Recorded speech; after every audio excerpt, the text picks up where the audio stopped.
Peut-être un tournant ce vendredi dans la guerre en Ukraine. Kiev pourrait recevoir des chars occidentaux, des chars lourds réclamés depuis plusieurs semaines.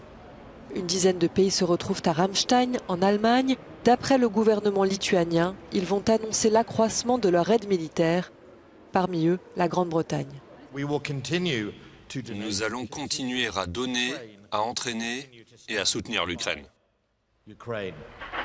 De son côté, la Suède annonce son implication plus grande dans la guerre avec l'envoi de son système d'artillerie Archer. La tâche essentielle de notre État, de nous tous et de nos partenaires est de renforcer quotidiennement le sentiment chez l'État terroriste russe qu'il n'obtiendra rien en Ukraine. Le risque d'accident nucléaire est toujours très élevé.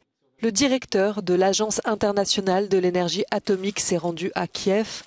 Il tient à souligner les efforts de ses agents pour éviter le drame.